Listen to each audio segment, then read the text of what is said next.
not that. Though, then why am I here? I'm here because I have had the opportunity of completing almost 8 paths. Completing 8 paths, one path has got close to around 16 projects, right? So, which means that 16 times for every path I've been evaluated, and some of the finest evaluators have evaluated me, and some of the finest evaluators of the Toastmasters fraternity I have within my club, many of whom are my mentees as well. So what I want to share with you is a learning that I have gathered from everyone. So it's not something, the credit of this does not go to me at all. It goes entirely to the people who have actually nurtured me and helped me learn. And some of that learning, some nuggets I will share with you. So before I start with what is evaluation or why should we do an evaluation, I mean, how to do an evaluation, let me ask you a very, very basic question. Why is evaluation necessary outside of Toastmasters? Why is it something that's important for us to learn? See, speaking is something that we all know, that we need to know how to speak, right? Because so that we can communicate. But why evaluation? Get the feedback. But why is it important for you to provide an evaluation? Receiving an evaluation, understood. But why is it important for you to provide an evaluation? For improvement. Scope of improvement. That's a pretty generic answer, I would say, right? Grow, scope of improvement. That applies for everything. Let's get a little bit more touch and feel. Actually, I feel that sometimes when we are evaluating ourselves or we are judging ourselves, we are somewhere biased. Getting an evaluation from someone is basically getting an independent opinion aside from any personal bias, and that independent opinion basically gives us the chance to improve. I agree, but what again you're saying is from a speaker's perspective. My question was more from an evaluator's perspective. How many of you are people leaders here or have been a people leader, manager, leader, director, vice president, these kind of roles? How many of you aspire to be that? Almost all of us, right? We want to be in leadership positions and all that. Having been in leadership positions in many Fortune 500 companies like Target, JCPenney, Hewlett Packard, one of the things that I've noticed and I've learned is that giving the feedback the right way is the most difficult thing to do. What happens is when we want to give a feedback, we do one of the two things. Either we tell them what they want to hear, or we tell them what we want to say in a manner which absolutely breaks them. It is important for us to call a spade, but it is also important for us to understand that that spade should not be digging the grave of the person that we are giving a feedback to. As a person who has been managing managers for a very long time, I have seen one of the things that managers struggle with is maintaining this balance between the two. Either they're too sweet, like it's okay, chalta hai, it's fine, we all get adjusted, we make mistakes, it's fine. Or they're like, how did you even do this? Do you wake up in the morning every day to just screw things up? None of this is what we need to do. So evaluation in Toastmaster helps you to learn how to give feedback in a manner where the person receiving it would feel that I was looking for this. Yes, this is what I was missing. Thank you for telling me this. None of the speakers come on stage with the expectation that they would be only hearing good things about us, about the speech. They come on stage with the expectation that I would be getting to know something which I missed so that I can get better in my next speech. And the same applies for your team members as well. Everyone performs with the intention of growth, learning, earning, right? Learning, earning, and growth, the leg of career. So I think that is something that we will learn today. So the first basic rule about evaluation, how many of you know how the speaker is introduced? Speaker, title, speaker in a Toastmaster meeting, right? The evaluator does not introduce the speaker. The Toastmaster of the day does. Why so? Why doesn't the evaluator introduce the speaker? The personal bias should not come in. Can you elucidate a little bit? What do you mean by that? I feel that the evaluator talks about the project, the pathway details, and what is expected out of the speaker. But personally, it is introduced by the TM body because there should be a slight differentiation between both the roles, the personal aspect. Okay. The Okay. title is not known to the evaluator. It is the Toastmaster of the day who will reveal the title so that the speaker will not have any insights of what, I mean, the evaluator will not have any insights of what the speaker The title is might given easily- out by the Toastmaster of the day and the evaluator listens to that, right? But what I'm saying is that the evaluator does not introduce the speaker. And the reason is we don't want to evaluate the speaker. We want to evaluate the speech, right? Some of the most useless evaluations start with this statement. You are a fabulous speaker. You need no introduction. The moment I got to know that I'm evaluating your speech, I was so nervous. They feel that they're uplifting the speaker. But if it's a seasoned speaker, that person would feel okay. So this evaluation again is going to be more like a long list of things that I have already said and appreciating me for things that I already know I'm good at. They would pay no attention. So an effective evaluation has to be an evaluation of the speech of the project. So let me share my screen and show you something first. Can you see my screen? So this is how a typical Toastmaster evaluation form looks like. So there's a purpose statement. Now, if you look at the purpose statement, it has got two parts to it. The purpose of the project and the purpose of the speech. Can someone who has been a Toastmaster for some time explain to me what is the difference of this? The purpose of the project and the purpose of the speech?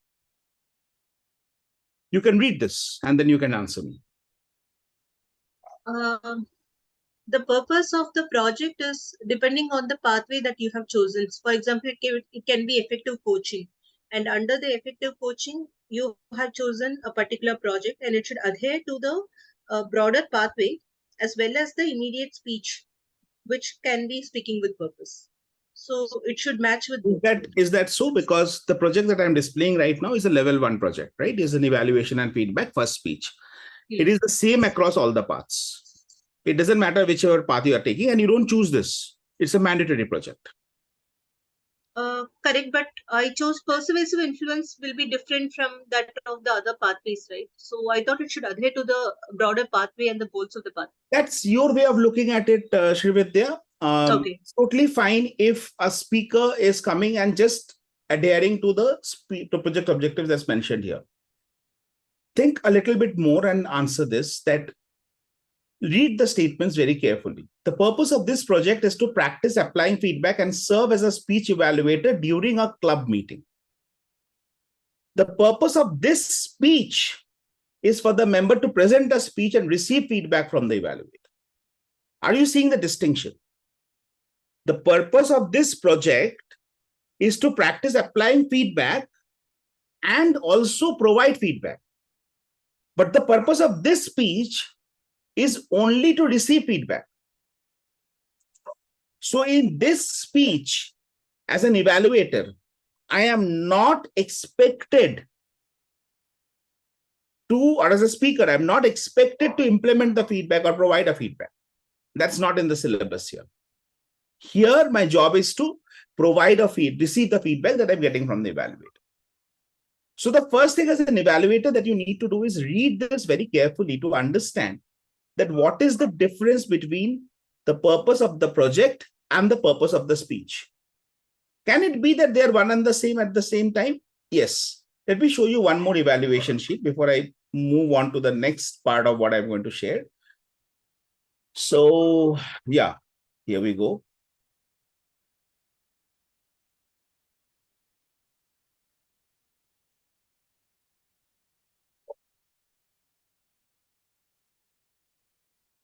Can you see my screen? Can you see my screen? Yes? Okay. So this project is connected with storytelling. Here, if you see, there's a purpose statement for the project, but not for the speech. Why so? The purpose of this project is for the member to practice using a story within a speech or giving a speech that is a story. It does not have separately the purpose of the project and the purpose of the speech. Why so? because stories can be narrated in different ways, and at the end of the day, Toastmasters would want the person to develop story speaking skills. Yes. So basically, this project is about you learning how to tell a story. And this speech is also to demonstrate that you learned how to tell a story. So the objective of the project and the objective of the speech is the same for this particular project. Now, that is not something that applies for every single project, like the first one that I showed. Now, when you're going to give this particular speech, right? So now we're going to talk about the 3 sections that we have. If you look at this, the first section talks about you excelled at. What did you excel at? Second is what you want to work on. And the third is how do you challenge yourself? So one of the reasons I don't share slides is because no one looks at the slides later and no one listens to me because listens to the speaker because they think that Alimini is going to get the slides. So I would request you to make notes wherever you find it relevant. So let's talk about the first part. What did you excel at? But before we start with what did you excel at, say, remember this evaluation resource is a report. This is not the evaluation. This is the report of the evaluation. The evaluation is what you do. So where does your evaluation start with? Particularly in a contest, what is the first step that you need to take in terms of evaluating a speaker? Okay, Rajiv says title. Say I'm giving a 5 to 7 minute speech here, and you all are my evaluators. What is the first thing that you're going to understand after listening to me for 5 to 7 minutes? Purpose is the purpose been mentioned. Exactly. Why did I give the speech? Why did I give the speech? Right? Because what happens essentially, for example, the project that I showed, right? Receiving a feedback. This project does not have any objective mention that I will be showing vocal variety, that I will be telling a story. You don't have any objective there. So I can speak to inspire, I can speak to educate, I can speak to entertain. So the first thing is for you to understand and analyze what is the objective of the speaker. Most good speakers will not come on stage and tell you, this is the purpose of my speech. You'll have to decode that from the speech. The choice of words, if there's a call to action, the kind of information that's being shared, the usage of humor, the usage of anecdotes, stories, all of these put together will help you understand what is the purpose of the speech. Why am I delivering this speech? Now, once you understand that, then you have to share with the speaker that to meet the purpose, remember this, to meet the purpose of that speech, what did the speaker do well? Now we follow a particular structure when we do that, which is we say, what did the speaker do well? Why is it important for a speech or for that project objective that he did this? And the third is, how did he do it? Maybe a small demonstration of that. For example, your speech today, Toastmaster Meena, was to inspire us to work towards a greener and cleaner planet. And for doing that, you started off with a plastic bottle. You showed this to us and said, this is death. I may forget your speech. I will never forget this plastic bottle. That's the impact you had on me. Great job with using the prompt. So what I just did is I explained to Meena that using the prop was important and why is it important? And through Meena, I'm explaining to the entire audience. Remember, the evaluation will be personal, but it should be addressing the audience. I should not say something very specific to Meena, which only Meena will get it and none of you will care for it. For example, giving an example from cricket. This is the most common mistake we do. We give an example from cricket. Coming from a nation where, cricket is like a religion, we believe that for everyone here, cricket is a game. But trust me, in this 1 billion people, 1 billion plus people, we still have a lot of people for whom cricket is just an insect. Right? So giving an example from cricket is one of the best ways of disconnecting from certain members of the audience who don't follow cricket. Giving an example from IPL. So giving an example which is very specific to the speaker is something that you need to avoid when you're using this when you're trying to tell what did that person excel at. The second thing that you should do is you should tell the speaker, you should not tell the speaker what the speaker has already told us. This is something which I call the summary trap. Many of the evaluations go like this. In your speech, you talked about your life experiences. You shared with us how you moved from a small town to a big city and how the challenges of life were. You shared your experiences about coming here, the cars, the traffic, so many people, and how it was overwhelming for you. I was there. I heard him. Why are you again repeating the same things for me? So summary trap is one of the most important things that you need to avoid when you're providing an evaluation, particularly on the points that you could have done well, and that you did well. Now let's come to things that you can do well, things that you can do better, and things that you can challenge yourself. So what is the difference between these two? The first one is what are the good things, the commendations. What is the difference between the second and the third? What you can do well, what you can do better, and what I want to challenge you on. What is the difference between these two? What you can implement immediately in your next speech, what you can work on as a long-term goal for your upcoming speeches, that can be a challenge. Yes, it's kind of meets the what I'm trying to say. It's kind of going there, but let me make it more tactical and more closer to the ground, right? What you can do better is something that you already did, and you can do better. You used humor in your speech, excellent. But be mindful of the pauses. Let your jokes land. Let the audience soak it in. You already used humor. How can you make it better? By using the pauses effectively. Now, what if I have to say, what can you challenge you on? Is something that you have not done. Like, for example, this speech was excellent. You did inspire us, Meena, about having a greener and cleaner planet.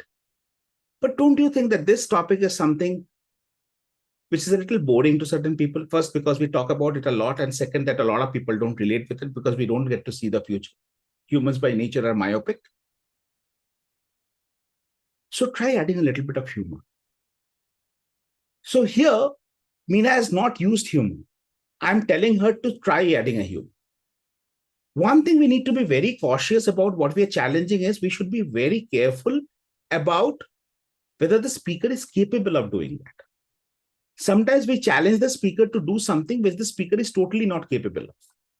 In my case, a lot of people had told me initial days that, one is that, as I said, like out of this 140 odd evaluations that I would have received, at least 98 or maybe 120 of them, people have told me one feedback, which is smile.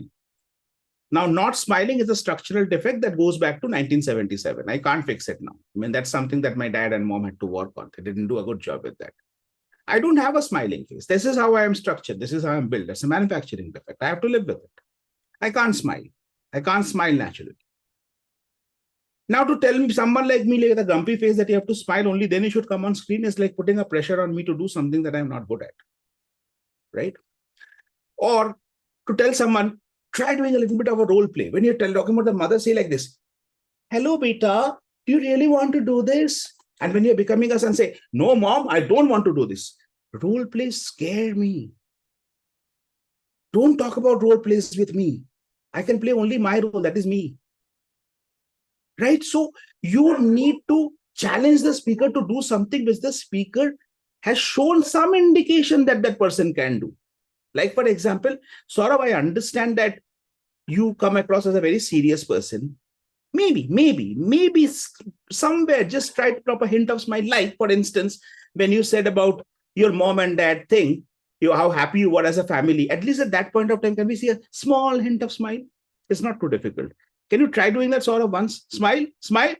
See, you can do this. So then what you're doing is you are giving that confidence to the speaker to do something which he has never thought he'll do. Instead of go smile, go do role plays, right? That is something that doesn't work. Couple of things that you should avoid during an evaluation to make the evaluation more effective. First of all, don't only focus on delivery. Many of the speakers I have seen being evaluated as, your room light is not good, you should do something about it. That's the only recommendation I have for you. That's a recommendation for my electrician, not for me. Right? Or the easiest one. Sourav, stand up and deliver your speech. What extra do you get to see if I stand up except my paunch? Second question, how do you know I can stand up? How do you know I'm not handicapped? If you're meeting me for the first time, how do you know that I am, as a woman, as a woman is delivering a speech, that I'm not pregnant and I have a baby bump which I don't want to show off? Aren't you making the speaker uncomfortable? If the speaker is physically not fit, you're telling them, please stand up and deliver the speech. So the next time, if the speaker is not physically capable of standing, he'll not come and give the speech. Because he knows that you will be told that to stand up and give the speech. Some speeches do not need you to stand up. Anyone here knows Farzi? He was one of the world champion semi-finalists last year. If you watch Farzi's speeches, he's a god of micro expressions. His every muscle gives a speech. Every muscle demonstrates an emotion. And he uses micro expressions so well, he can sleep and give a speech also. It will be equally effective.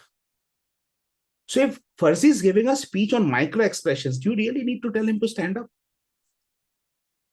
So to sum it up, because the red card is on, remember a Toastmaster evaluation always mostly has two parts. One, the project, overall project, what is the objective, and the speech, what is the objective.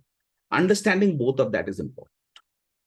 And you're doing an evaluation of the speech, keeping the broader project objective in mind.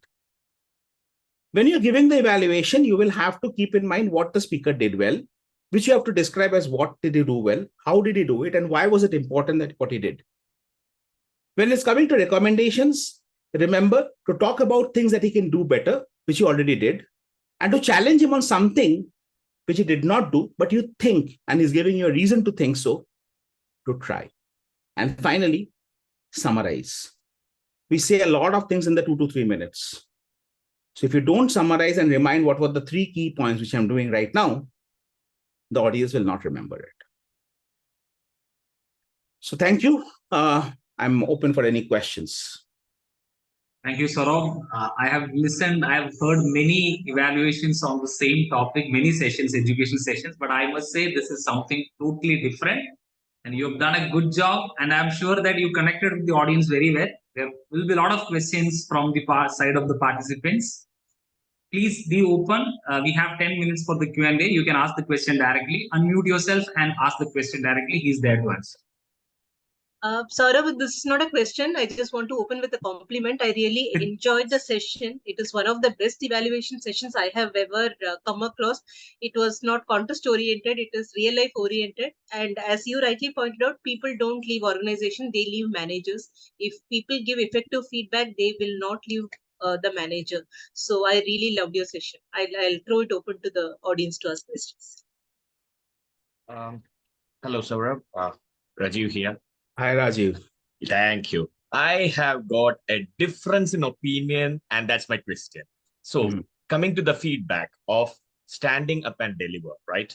So, basically, we say as an evaluator, we need to connect with the speaker beforehand so that we tend to know, like, yeah, what they are looking into, and then go through the project objectives. So, if that is already done, can't we tell them, because that vividly give them the opportunity to express more with the hand gestures and the stage usage as well. So why can't it be a great feedback to give? That's my question.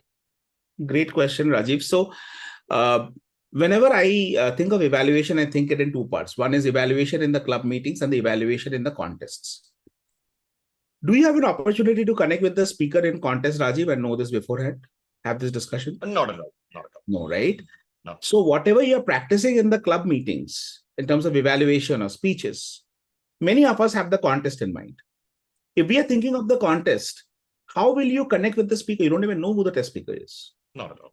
Right? So there, if you're going and telling the speaker that please stand up before the knowing that what the speaker is capable of standing up, then it's something which may come across as insensitive. And I've seen, at least in this part of the world, and you know what, this is the learning that I got from one of the clubs in US.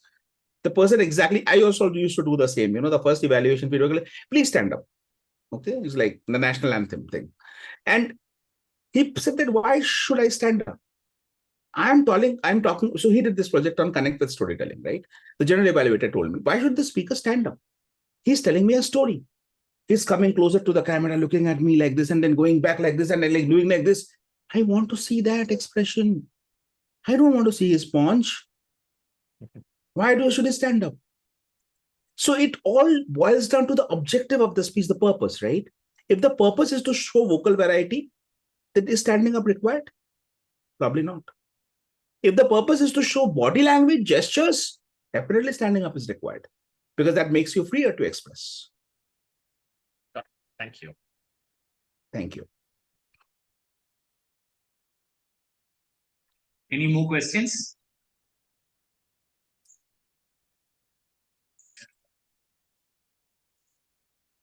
To what extent? Oh, sorry. Yeah, go on. Sorry. Vamshi, you have a question. You can ask, Vamshi. Thanks, Sourav. It's a like different the evaluation. Like I heard like from the other sessions, it's quite different from the regular sections. Like thanks very much for your inputs. My question is coming to my question. Like what kind of format you will follow the like evaluation? Like there are many techniques, right? As a part of evaluation, which technique is the best one? And yeah.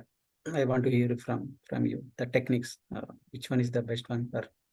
We always say that you should give the commendation first, and then you should give the recommendation, and then you should summarize. Some people say you should do commendation, and then summarize.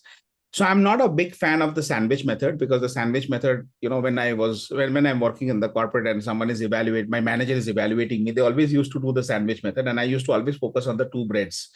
Sorry, not focus on the two breads, but the slice in between, and how thin the slice is getting, right?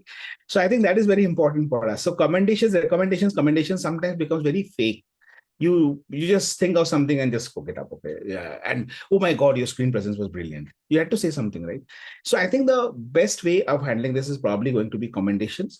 So use the format that the judging sheet has: analysis of the speech, the commendations, recommendations, and summary. If you see, the judging sheet exactly follows this pattern. 40 marks are there for analysis. Around 30 marks are there for commendations. 25 or 20 marks are there for commendations, 25 marks is there for recommendations, and then 10 marks is there for summary.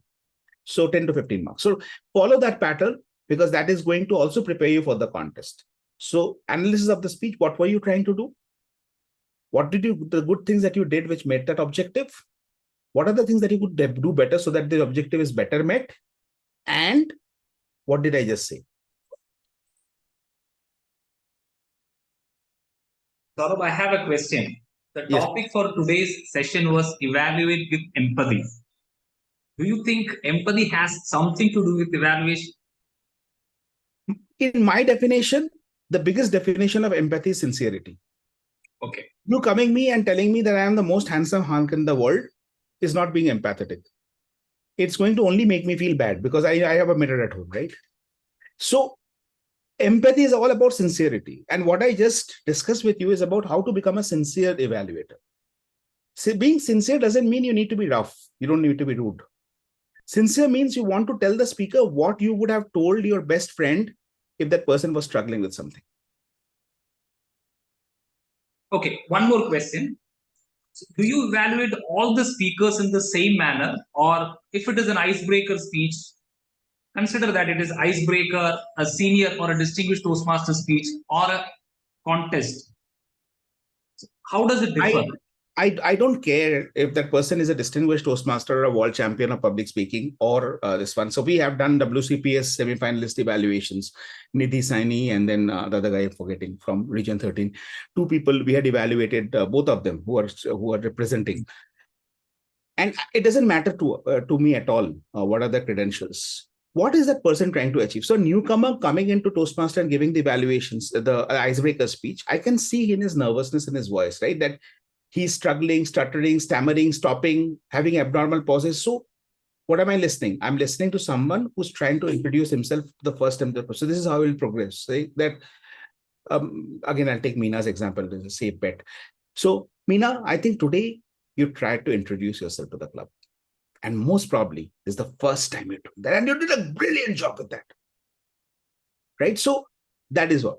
Now, If it is someone like a more seasoned speaker, like Rajiv, I know again, I'll take the liberty of mentioning him. Though he's not on camera, I can identify by the voice. He has a very unique voice. So Rajiv, if he comes on camera, if he is giving a speech, right, I would say that, Rajiv, your icebreaker speech is a reminder to us who you are. And thank you. You helped us refresh our memory that, yes, you are one of the speakers we can look at for, if you're looking for a test speaker in an evaluation speech contest. Here is a brilliant icebreaker speech. So you see, it's not about who Rajiv is, but the speech will convey that, right? When that speech is coming across, it will convey that confidence. So I am not a big fan of going and reaching out to the speaker and trying to understand. Though those must kind of proposals that we do that, but I'm not a big fan of that for the very simple reason we can't do that in the contests. So getting to know the background of the speaker sometimes makes you biased. Okay. Meena, you have a question? Yes, thank you. If our purpose is to uplift the speaker, some of the times we see evaluators having flowery language, songs, and a story while they're sharing evaluation to the speakers. And sometimes the other evaluators, they have very crisp, clear feedback to uplift the evaluator speakers. So does the delivery of the evaluator have an impact, especially during the contest? What is your take on this? Which one do you prefer? Second one, to be very crisp and clear, because I don't get flowery You answer language. your own question. Yeah, but does that have a bias or an Let us take a impact? vote. How many of you prefer a crisp and a very clear evaluation rather than me coming here with a very filmy style and like what we are looking for is a sincere moment of epiphany, my friend. That's what we are looking for. We are not looking for drama here, right? I call that the performance trap. Sometimes because the speaker was very good, the evaluator feels the pressure. Oh, I need to be even better. So that speaker came wearing a mask, I will come wearing a burqa, right? That doesn't help. The speaker is here to perform. You are here to evaluate. Understand the difference. You're not in a competition with the speaker. No, you're not. I can see 3 hands raised for another round of questions, but I have to disappoint you all because we are already running short of time. But one thing I can do is I can share, with the permission of Sourav, I can share the number of Sourav. Sourav, if you don't mind, I'll share the number with all the 3 Sure. questions. They can directly ask the question to you, or maybe they can. I think Mohan had raised his hand for some time. Then we can take one question from Mohan and we can conclude. Yes. Mohan, please go on. Yeah. My question is about the analysis, right? What is that you want to usually CRC format, right? I have my own format. I say what went well, areas of improvement, and conclusion. I go with the Scrum or Sprint kind of that format, and I give crisp and honest feedback. What is the analysis that we need to cover in that? I mean, what points will definitely help the evaluation? Objective. Okay. Right, the objective of the speech. Why is that person delivering the speech, and how? And when we talk about objective, you can go in multiple directions. One, objective of the speech. Objective of the speech in relation to the audience. Objective of speech in that chronology, or in the context of Kairos, for example, the time factor. Right. For example, a speech on wars when Russia and Ukraine is fighting has a very different objective than a speech on wars when apparently there is no major war happening. Okay. So all of those things we'll have to take into consideration. If I'm sharing, I remember I gave a speech in US, and it was very insensitive of me to do that. I gave a speech in US where it was my humorous project, engaging humor project. I was introducing myself. So my mom, and this will raise your eyebrows, my mom was with the services, so she was a part of the Ministry of Defense, and she was to work for one of the agencies. I still don't know which agency.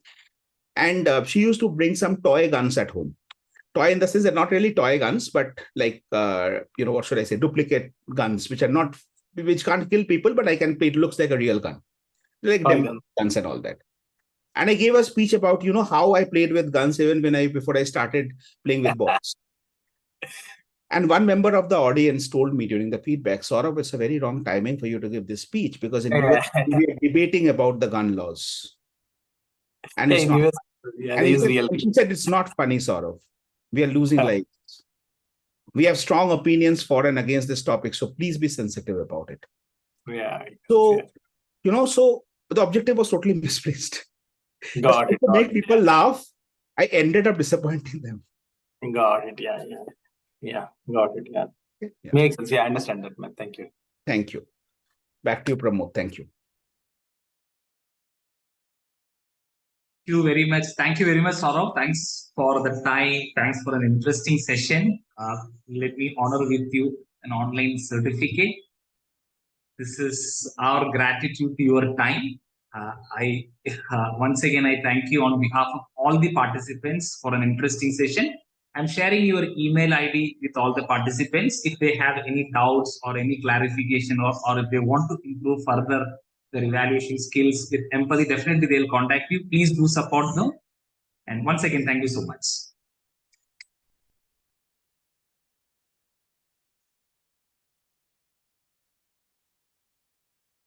That was a wonderful session, right? Amazing session. So let's go to the breakout room and let's discuss more about what we have heard just now, how we can incorporate all those things in our evaluation from next session onwards, and how to prepare the speech, that is writing a speech with a purpose. So let's go to the breakout room. Arav, is it open? Yeah, right. Yes, they are. Yes. Please go to the rest.